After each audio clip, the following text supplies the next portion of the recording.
Wherever the art of medicine is loved, there is also a love for humanity. Today we have with us one such example. I'm pleased to welcome Professor Dr. Manoranjan Sir, who is a pioneer in the field of nephrology and well known for his selfless service to the patients. Sir is profoundly loved and respected by all of us. He is a man of virtue and simplicity. We welcome you, sir, for the session on ABG. Good afternoon, respected Srinivasan sir, my professor, and Srinivasan sir, the registrar, the pillar of this institute, and other professors, Dr. Nanasamandam, cardiologist, and other professors and other students. We'll start up with the topic, please. What is the topic today, doctor? Sorry? Yeah.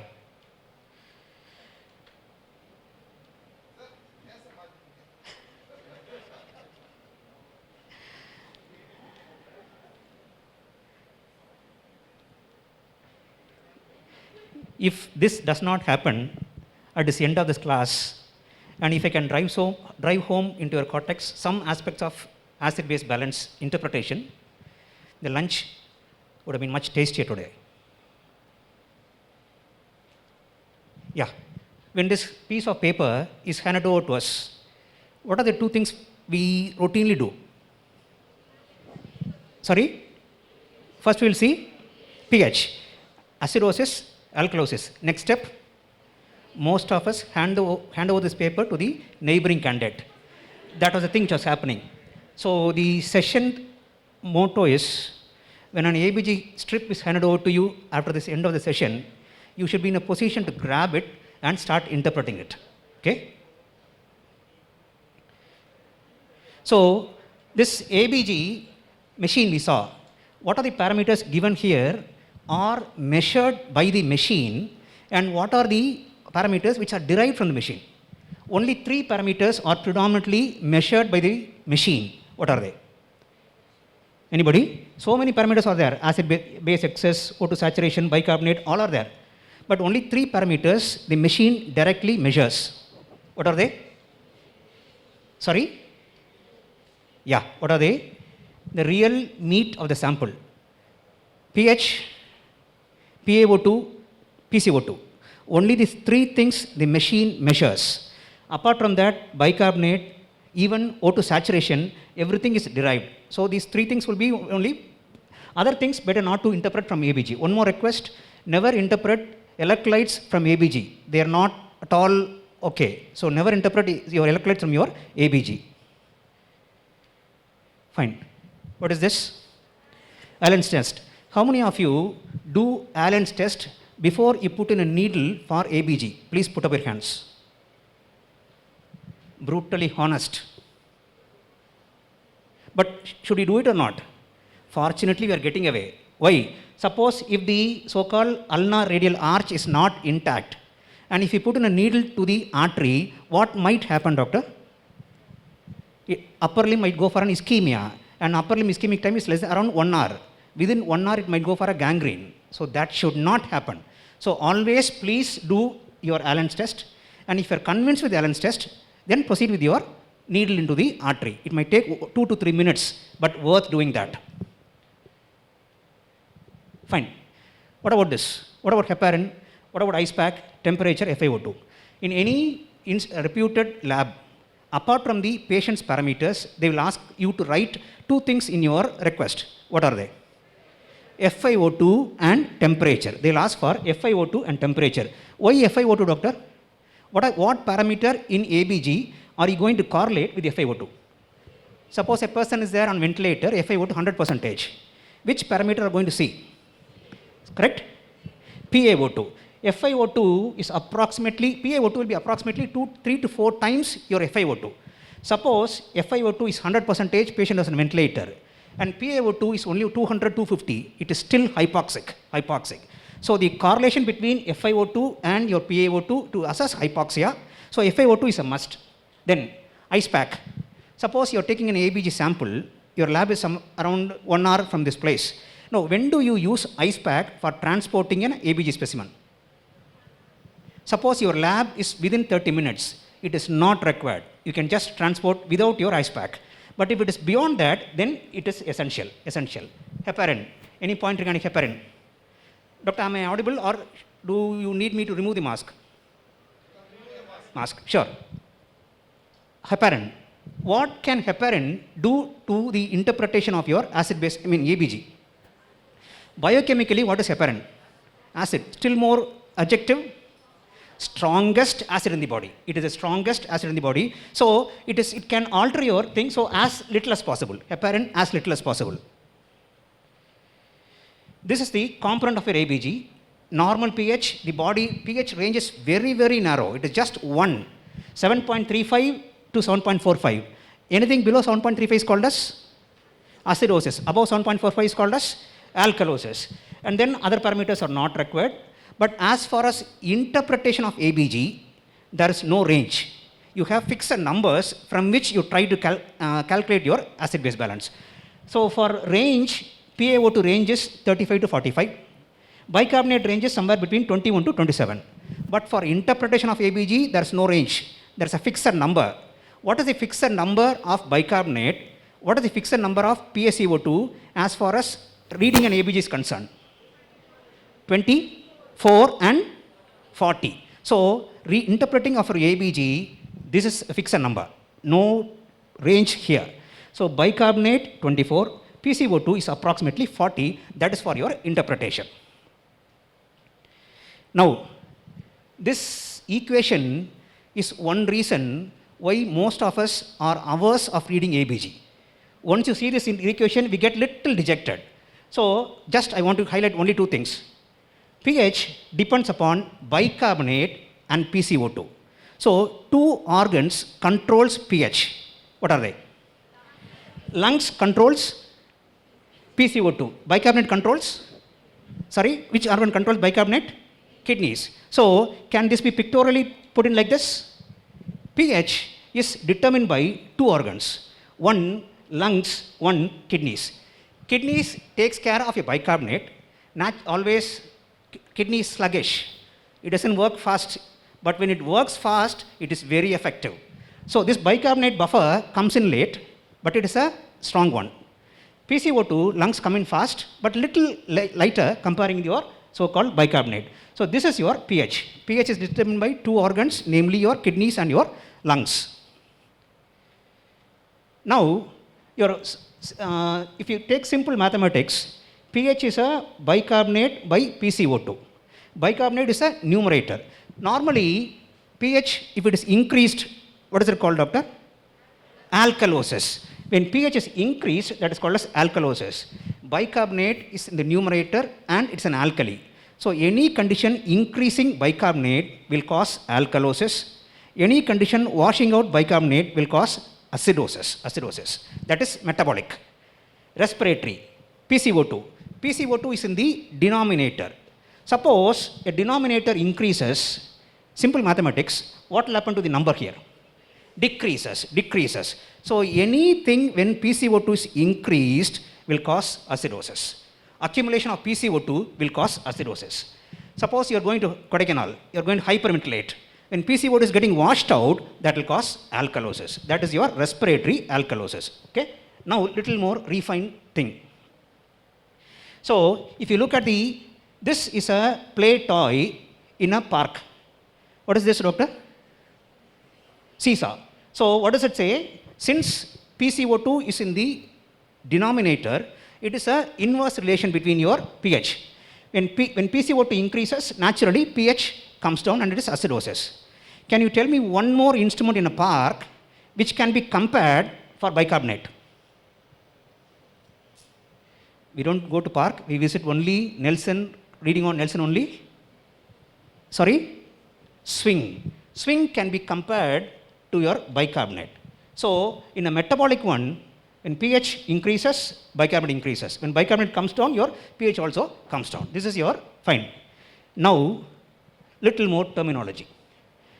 Any PaCO2 retention, COPD, is called as your respiratory acidosis. Any bicarbonate washout is called as metabolic acidosis. Reverse there, alkalosis. Hyperventilation is called as respiratory alkalosis, and bicarbonate increase is called as metabolic alkalosis. Now, I'll be happy if you can tell me one cause for each of the disease. Among these 4 disorders, which is the most common acid-base disorder you encounter? Sorry? Metabolic acidosis. Any specific reason for that? The consensus was metabolic acidosis. Any specific reason for that? Sorry? Diarrhea. Fortunately, something is little more common than diarrhea in our country. Sorry? The most common disorder is respiratory alkalosis. Why? Respiratory alkalosis is physiological in pregnancy, and fortunately or unfortunately, pregnancy is rampant in our country. So that is the commonest disorder here. Okay, that is the commonest disorder is your respiratory alkalosis. Fine. To put it more pictorially, any washout of PCO2 is called as respiratory alkalosis. Now tell me one condition for that, doctor. Tell me one cause of respiratory alkalosis. Hyperventilation. That is an acute respiratory alkalosis. Tell me one cause of chronic respiratory alkalosis. A person residing in Kodaikanal. If you go to Kodaikanal, that is acute respiratory alkalosis. If you reside in Kodaikanal, that becomes your chronic respiratory alkalosis. Now, metabolic alkalosis. What is the commonest cause of metabolic acidosis? Alkalosis. Accumulation of bicarbonate. Commonest cause. Sorry? Tell me one cause, doctor. Barters, vomiting. But what is the most common cause? Unfortunately, the most common cause of metabolic alkalosis is iatrogenic. What is that? Diuretics. When you give Lasix, it washes out chloride. Chloride is a negative charge. When chloride is washed out, bicarbonate accumulates. So the commonest cause of metabolic alkalosis is your so-called diuretics. Respiratory acidosis, commonest cause COPD. Patient on a ventilator, COPD commonest cause. Metabolic acidosis, common cause diarrhea, sepsis, diarrhea. That is the commonest cause. Now we go into your commonest we saw already. Yeah. Now once what happens, the body tries to keep the pH within normal range by compensation. For bicarbonate, the compensation is PCO2. For PCO2, the compensation is bicarbonate. Okay? Now we saw pH is equal to bicarbonate by PCO2. Suppose this number should be normal. If bicarbonate increase, what should happen to the PCO2 so that pH is normal? Bicarbonate is increased. What should happen to the denominator if the concerned value should be normal? Increase. So basic dictum, compensation in the same direction. So if bicarbonate rises, compensation, PCO2 rise. If bicarbonate comes down, compensation, PCO2 is washed out. So compensation, simple, implies in the same direction. Now this is what we saw. In respiratory acidosis, primary pathology, PCO2 is up. So the compensation, bicarbonate should go up. In respiratory alkalosis, you are hyperventilating, washing out PCO2. So what is the compensation? Bicarbonate is down. Similarly, metabolic acidosis, diarrhea, bicarbonate is lost. So the body naturally chucks out more PCO2 so that pH is normal. But for this compensation, body has a limit. It cannot exceed the compensation. When the compensation is within the limits, they say simple acid-base disorder. When the compensation overshoots or undershoots, it is called as a mixed disorder. Now we should know the compensation. We'll take the easiest disease, metabolic acidosis, diarrhea. In your ward, a patient is having diarrhea and bicarbonate is washed out. Okay? So now you see here, I'll give an example here. Yeah, now we'll go for a compensation. Take the first compensation, metabolic acidosis. Metabolic acidosis, bicarbonate is lost. How does the body compensate? By chucking out PCO2. What is the compensation rule? Simple. For every 1 decrease in bicarbonate, the body chucks out 1 PCO2. As simple as that. So suppose, what is the normal value we saw, doctor? Bicarbonate, baseline value? 24. If the bicarbonate, what is the normal baseline value of PCO2 we saw? 40. So suppose in a diarrhea, from 24, the bicarbonate has come down to 14. What is the anticipated value of PCO2? 30. Good. That means it is a simple disorder. Suppose the value is below 30 or above 30, plus or minus 2 is accepted. The compensation plus or minus 2 is accepted. If it is beyond that, then it is called as a combined disorder. Combined disorder. So that is for metabolic acidosis, metabolic alkalosis. You told Bartter syndrome. So bicarbonate is accumulating. What is the compensation, doctor? When bicarbonate accumulates, what is the compensation? PCO2 should accumulate. Here, for every one increase in bicarbonate, the lung accumulates 0.7 mmHg of your PCO2. I'll give you an example. A Bartter syndrome has come to your ward. You do an acid-base ABG, bicarbonate has come as 44. What is the anticipated PCO2 level? Bicarb, how much it is increased? 20. So for every one, what we saw? 0.7. So for 20, 14. From 40, it should have gone to 54. Anything beyond 54 or below that, it is a combined disorder. Okay, fine. So far, it's easy. Trouble starts with respiratory disorder. Because respiratory disorder, we know there are two diseases: acute respiratory acidosis and chronic respiratory acidosis. Compensation will be better if it's an acute problem or a chronic problem. Chronic problem. So we'll take one by one. Respiratory acidosis. For example, strangulation. So there's an accumulation of PCO2. How does the body react? For every 10 increase in PCO2, the kidney retains 1 millimole of bicarbonate. For every 10 increase, it is 1. Suppose this patient is a COPD patient on ventilator. Kidney is little clever. So now it will adapt more. For every 10 increase in PCO2, it retains 3 millimole, just 3, don't put it as 4, put it as 3. 3 millimole of so-called bicarbonate.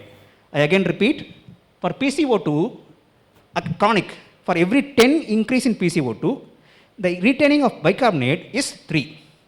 Okay? Now go into your respiratory alkalosis, acute and chronic. Acute, a person is climbing your Kodaikanal, hyperventilating. So when PCO2 is washed out, the kidney chucks out. For every 10 decrease in PCO2, the kidney chucks out 2 millimole of bicarbonate in acute respiratory alkalosis. In chronic respiratory alkalosis, the kidney tries to chuck out 4 millimole. Is there any algorithm coming here? 1, 2, 3, 4. I'll be very glad if you can tell me what is 1, 2, 3, 4 as far as respiratory disorders are concerned. Start. 1. Acute respiratory, very good. 2. Acute respiratory, very good. 3. Chronic respiratory, very good. 4. Chronic, very good. Good. If you get it now we'll go into your deciphering ABGs. I'll give you a problem. First problem we'll do together. Other problems you do interpret separately, and then each I'll just point out, or any volunteer can start it out. Okay? Example 1. Yeah. So always acid-base balance goes by 4 steps. Step 1, pH. What is the pH there, doctor? Is it acidosis or alkalosis? Acidosis. What is step 2? Step 2, primary. What is the primary there? Is it a respiratory pathology or a so-called kidney pathology? Metabolic. Why? You are correct. Why do you say so? Bicarbonate has decreased. So the cause here becomes your metabolic. So the primary disorder here, see, you saw here, pH is acidosis. Can this PCO2 account for acidosis? No. When PCO2 is low, it is alkalosis. This PCO2 cannot account for your acidosis. So the primary pathology here is your metabolic acidosis. Now, step 3. What is step 3, doctor? Yeah, before that, yeah, we'll go to that. Step 3. Step 3, sorry, this is not required. Step 3, simple or mixed. If both of them are changing in the same direction, it is called a simple disorder. In this example, what has happened? Are they both in the same direction or in different directions? Same direction. So can they be simple or combined? They can be simple or if they both are in same direction, two possibilities. Number one, simple, okay? If they change in opposite directions, no confusion. There itself, when both are in different directions, one request, you should not go for the compensation at all. You should not calculate for compensation. When both are in different directions, that is the easiest ABG to interpret. You can interpret the ABG in 3 seconds when both are in different directions. When both are in different directions, it just says 1 point, mixed. It says only 1 point, mixed. Step 4. Step 4, you look for degree of compensation. If compensation is within limits, it is called as a simple disorder. When it is exceeding limits, it is called as a mixed disorder. Fine. Now, I'll be happy if you can tell me step 1. What is step 1? Acidosis or alkalosis. Step 2. Primary disorder, whether it is metabolic or, respiratory. Step 3. Mixed or combined. Simple. When do we say it is a simple disorder? When both are in different directions and the compensation is within limits, it is called as simple disorder. When both are in different directions, what are they called as? Sorry, I'm not getting you, doctor. Mixed disorder. And if the compensation is beyond limits, then also it is mixed disorder. Okay? Fine. Now take the questions here. These questions, you can write it down. I'll give 30 seconds, doctor. Time is short. 30 seconds. Go for that. Yeah, start. 30 seconds from now.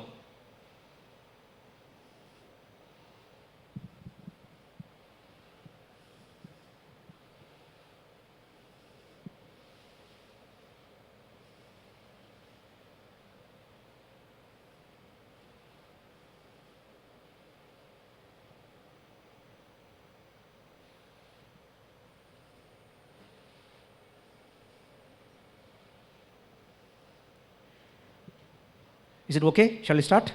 Yeah. Now start, doctor. Step 1. What is step 1, doctor? Acidosis. So now step 1, acidosis. What is step 2? It is metabolic acidosis. What is step 3? Are they both in same direction or different direction? Same direction. So they can be simple or combined. Simple or combined. What is step 4? Compensation. What is the compensation, doctor? Bicarbonate has come down from 24 to 16. How many it has decreased? 8. So what is the anticipated decrease in PCO2? 8. So from 40, it should have come down to 32. What is the value? 32. So is it simple or combined? Simple. So your diagnosis, simple metabolic acidosis. It is your simple metabolic acidosis. Renal failure can be one cause or diarrhea can be one cause here. Okay? Fine. Step 2. Start on, please.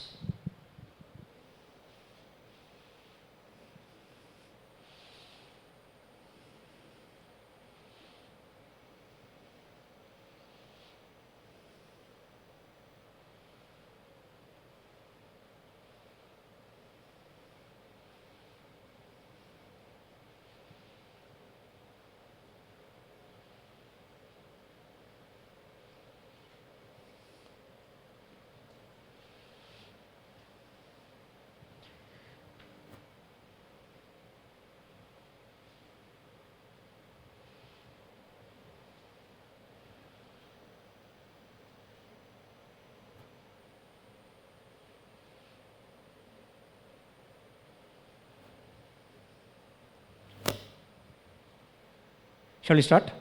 Yeah. What is step 1, doctor? Acidosis. What is step 2?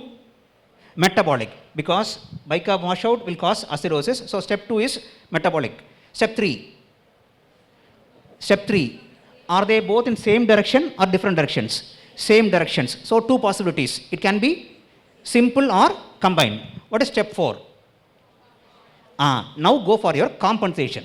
Now tell me, are they within compensation or exceeding compensation? Exceeding compensation. Very good. Why exceeding compensation? What is the anticipated PCO2 level here? Sorry? It has come, bicarbonate has come down by 12. So what is the anticipated level? Bicarbonate is 12, decreased by 12 from the baseline of 24. So the expected compensation PCO2 should be 28. What is the actual PCO2?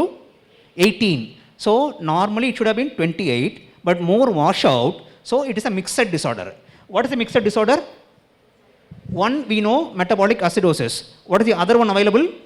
Respiratory alkalosis. So the diagnosis is your so-called primary metabolic acidosis, combined disorder. The combination is a metabolic acidosis plus respiratory alkalosis. ABG can sometimes make you give a diagnosis also. The history was unknown poisoning. After this ABG, what could have been the poisoning? Correct? Salicylates. Good. Why? Salicylic acid causes acidosis.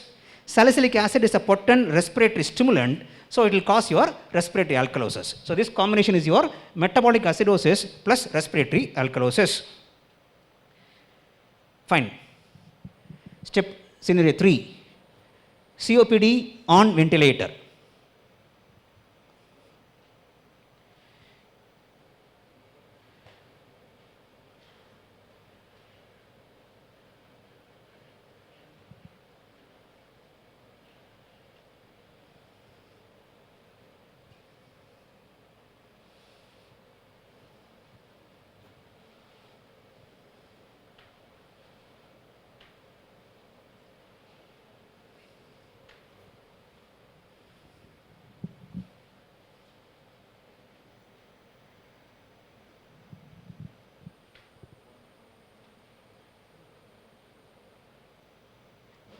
Shall we start? Shall we start, doctor? It is difficult to interpret silence, doctor. Shall we start? Fine. Yeah. So, what is step 1, doctor? Acidosis. Good. Now, which could have contributed to acidosis? Respiratory. Very good. So, the fixed primary is a respiratory. Okay. Fine. Now, step 3. Are they both in same direction or different direction? Same direction. So, simple or combined. Now, compensation. Is it compensated or will not compensated? What is the history? COPD. So, it's an acute process or a chronic process? So, for chronic respiratory acidosis, for every 10 increase in bicarbonate, what is the accumulation of PCO2? What is the accumulation of bicarbonate? 3. For everything, it is your 3. So, for 20, from 40 it is gone to 60. So, 20 should be 6. We'll see the compensation here. PCO2 has increased by 20 from the baseline. Expected compensation is increase in bicarbonate for every 10, 3. For 20, 6. So, 6 it should have gone from baseline of 24 to 30. Exactly the same number. So, it is a simple so-called respiratory acidosis. Simple chronic respiratory acidosis. Yeah. A patient with DKA sepsis.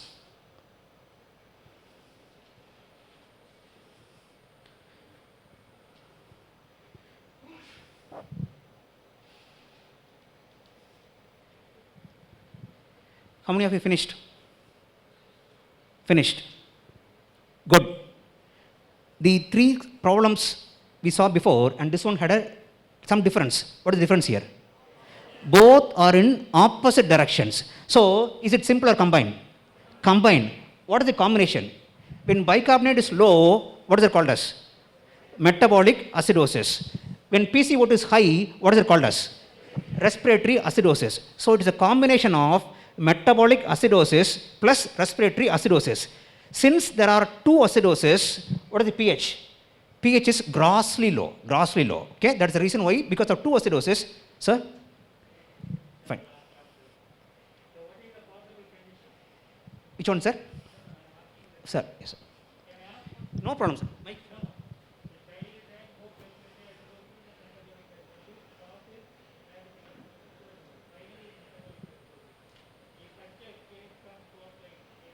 You will do. The child is having diabetic ketoacidosis, naturally it's metabolic. Okay, but Here the carbon dioxide is increased. What investigation you will do? What usually precipitates diabetic ketoacidosis in children? Infection. So what infection will raise the carbon dioxide? X-ray chest. Okay. Sure. Correct sonena? Sir? Correct Sir. sonena? Na pass pantana? Thank you, sir. Fine. 5. Start on, please. Unknown bite with renal failure.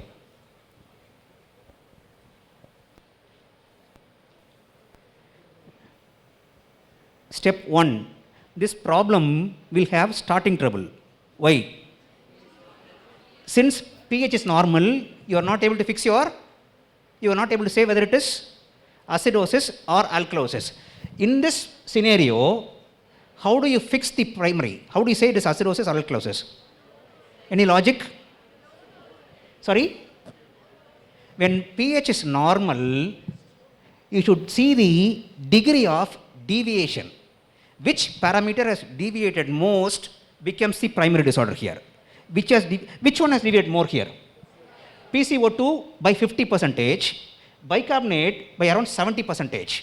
So here the primary becomes a metabolic acidosis. Now it is easy. Now we can interpret. Please go on.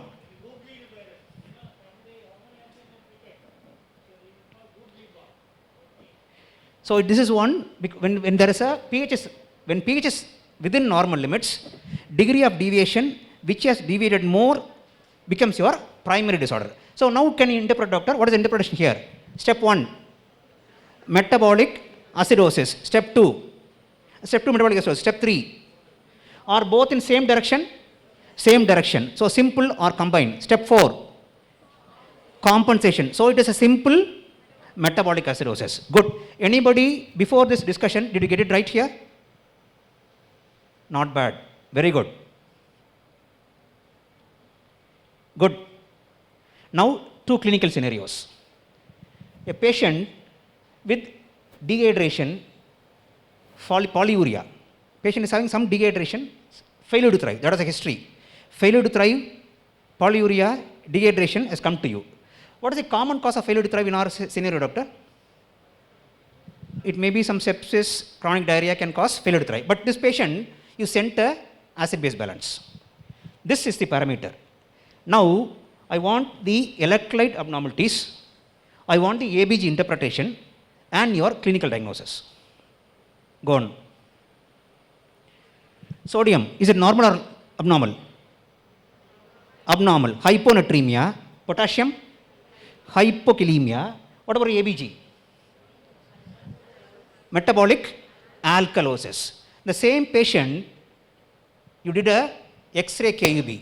This is your X-ray KUB. Now what is the diagnosis? Sorry? Bartter's. What is this called as? Nephrocalcinosis.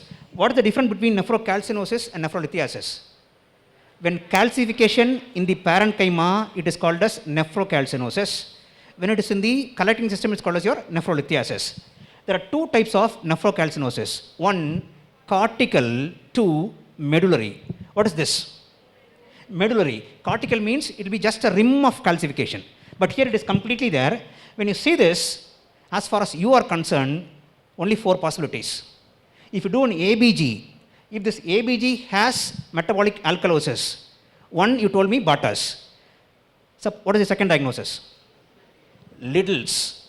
Liddle's and Bartter's will have nephrocalcinosis and metabolic alkalosis. Bartter's will have normotension, Liddle's will have hypertension.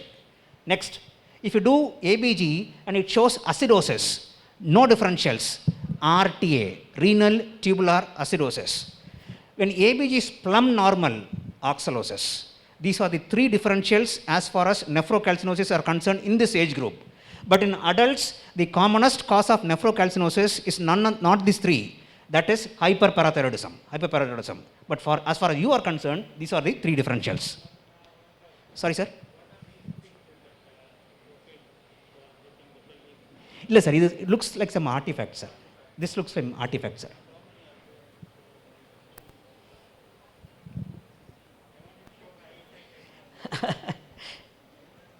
Fine. Good. So why should you diagnose Bartter's? Bartter's patient will come like this, sunken eyes, dehydration, and mild renal failure can be there. What is the drug of choice for Bartter's?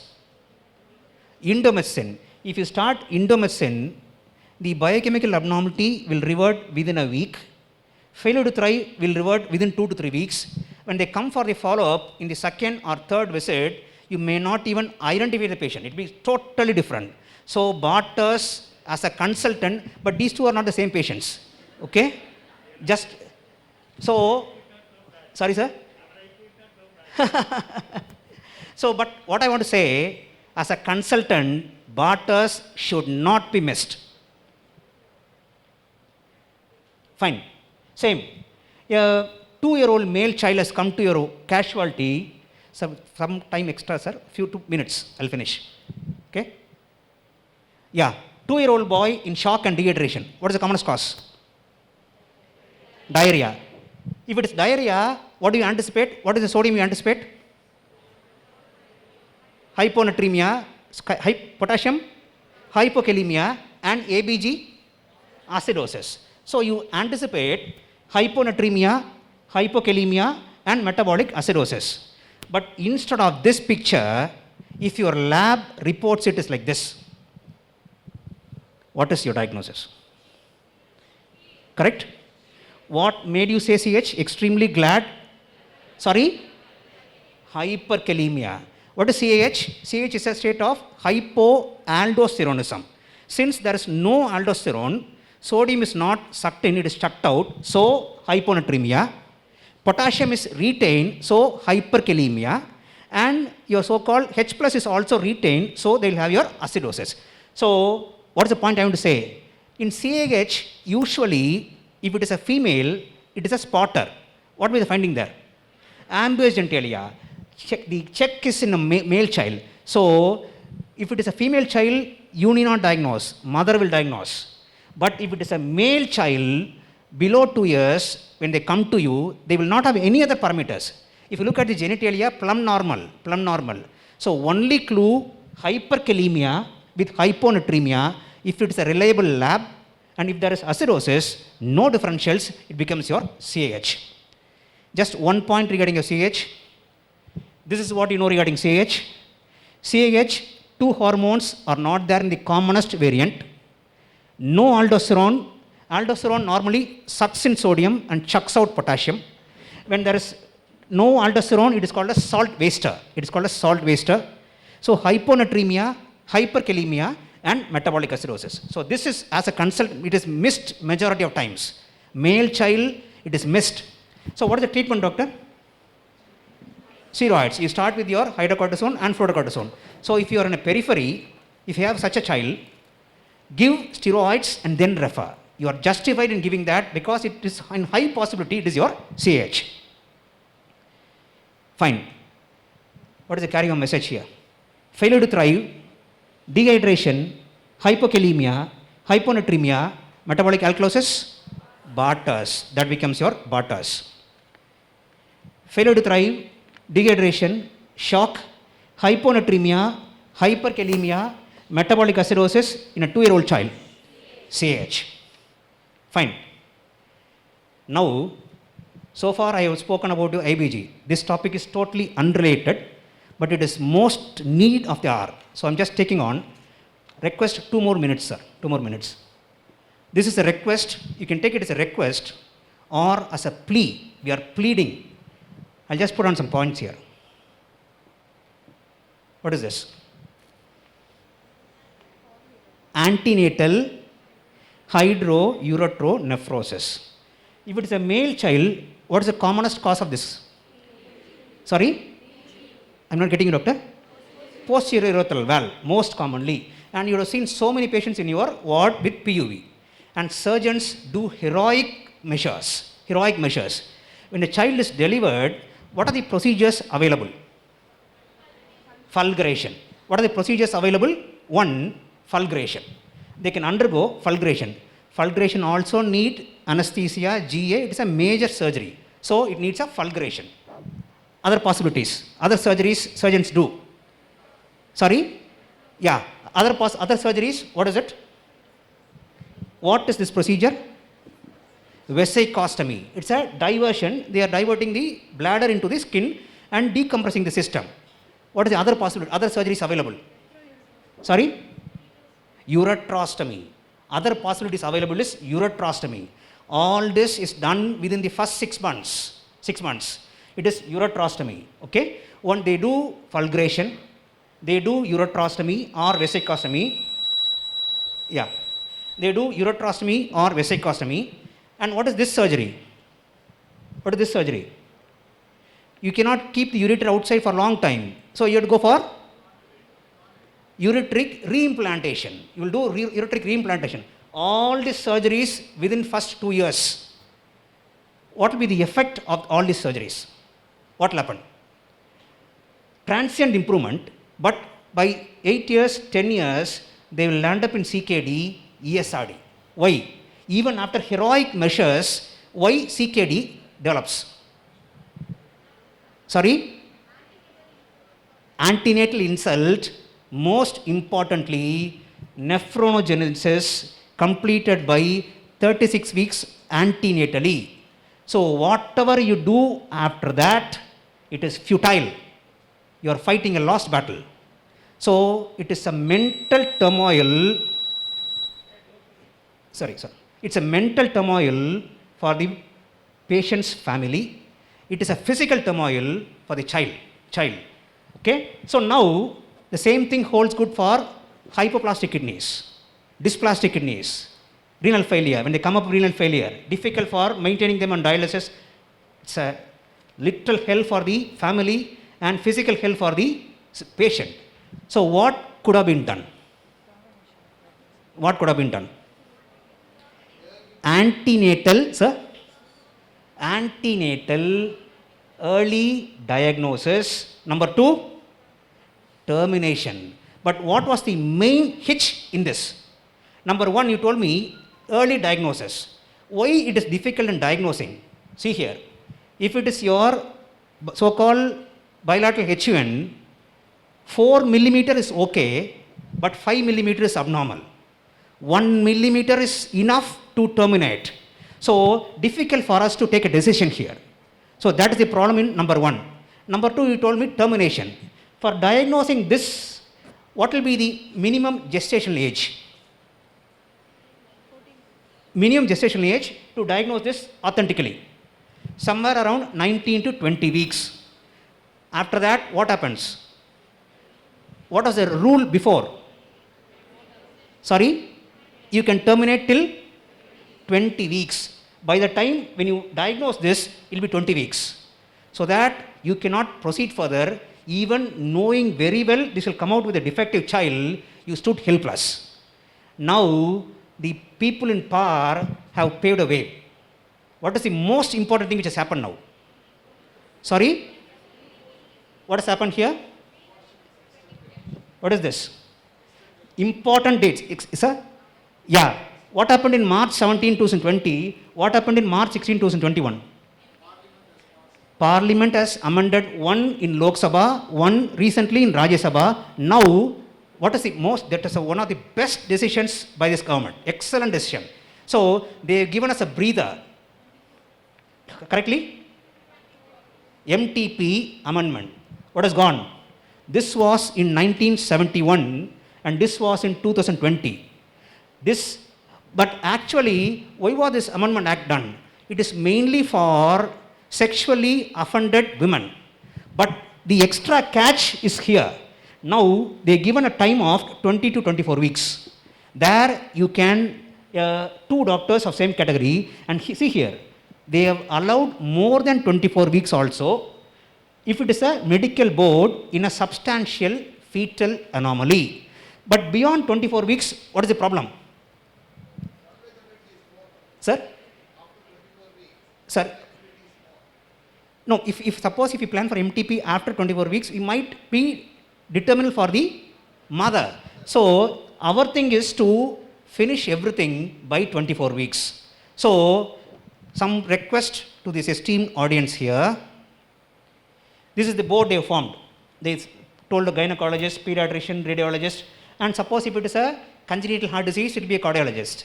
If it is a meningomyelocele, it will be a neurologist, and so on. Okay? But only request to these policymakers, you should keep this lady in mind. This lady cannot come to Mediscans in Chennai from her village and then go to a board in Rajaji Government Hospital, Rajiv Gandhi Government Hospital, and do it. Time is not there. So how can you plan accordingly? Plan accordingly. Decentralize. Decentralize. Fetal anomaly scan should be of 3 levels. Level 1 in every town. Make it there. Level 2, district headquarters. Level 3, all medical college hospitals. Once she has done an anomaly scan, she should not go to Chennai from south alone. Where should be the medical board present? Medical board in all medical college hospitals. So that this can be finished within 1 to 2 weeks. First, whenever there is a doubt, she will come from level 1 to level 3. And once it is there, she will go to a board and she can be given counseling, whether to terminate. Why? Why this is? What is my, at least because after seeing so many people with renal failure, frustrated because it can be prevented and early. So this is what at least no child with an antenatally diagnosable defect should be delivered in our country after, I don't say next year, I know it is practically not possible. So at least beyond 2030. This can be possible if this message disseminates. It is around 200 to 250 people here. You are the core of this thing, pediatricians from the entire country here. If you go and disseminate this thing, the ultimate thing will be, that's it. This will be the plea of this child there. So, request from this esteemed audience, and my professor is here, and my highly influential everywhere. And Tamil Nadu in all government projects will be the standing example. For example, in cadaver transplant program, it was started some 10-15 years back. Now we are the pioneers in this field. So if this comes in, and if we can guide the country, this should not come out, doctor. This child should not be delivered at all. Antenatally, it can be very well diagnosed by 5th month. And now the government has given us 4 weeks of breathing time. Now it is a medical fraternity should get up, stand up and deliver. So that gynecologists do not deliver such babies after 2030 at least. Okay? Thanks a lot.